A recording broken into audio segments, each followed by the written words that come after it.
I've always loved dolls, the porcelain skin of their faces, locked in eternal youth. I love to comb their hair. I can dress them however I like.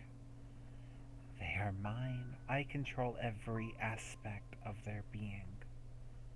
I love that they do not complain if I brush their hair too hard, or if I'm a little too rough when playing with them. They are perfect, and they will remain perfect forever. I've been keeping my eye out for a little while to find the perfect doll, and I did. Her name was Little Miss Dolly.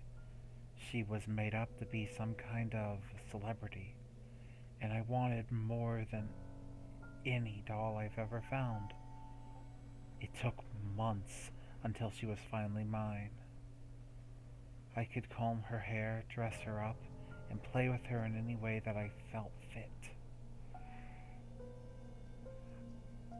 I had given her a little rocking chair and put her in my doll room, her new home.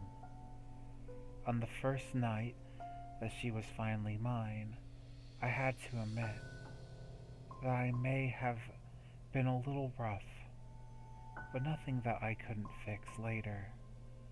However, I had played enough for the day, and I decided to go to sleep. I woke to the sound of my house creaking in an almost rhythmic pattern. Not perfect, but still more than someone just stepping on the floor. At least I knew someone hadn't broken into my house. The creaking continued, but I couldn't find it.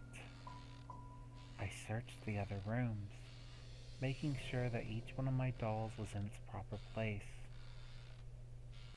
I climbed into the last room, the one where little Miss Dolly was, except I couldn't find her. Her chair had been knocked over. At first I was furious, but then I was terrified. Someone had broken into my house, and they had stolen my precious doll. There was a noise from downstairs. I went straight for the kitchen, hoping to find them. And if I didn't, I'd have something for them when I did. My butcher's knife. When I entered the kitchen, I discovered something more shocking than my missing doll. A few of my knives had gone missing, including the very one I had intended to use. The sound of the door opening shocked me. It sounded like it came from the room I just left, which meant whoever had done this had to still be in the house. I went right up there to check, couldn't find him. I noticed the closet had been slightly opened, so I went in and ripped the door open, but saw nothing. I quickly checked under the bed, and still nothing.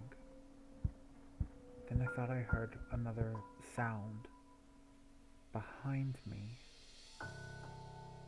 When I turned around, little Miss Dolly was sitting in the hallway with my butcher's knife in her lap. Somebody was messing with me. Had to be.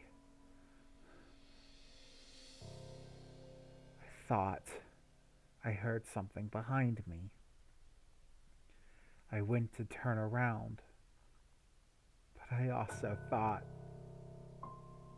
maybe my doll moved on its own. I woke up in the hospital. I don't know what had happened. I don't know how much time had passed. And I don't know if I had even called 911 or someone had called it for me. Eventually, I was able to go back home, But that's when I noticed something on my chest. A pain from multiple stab wounds.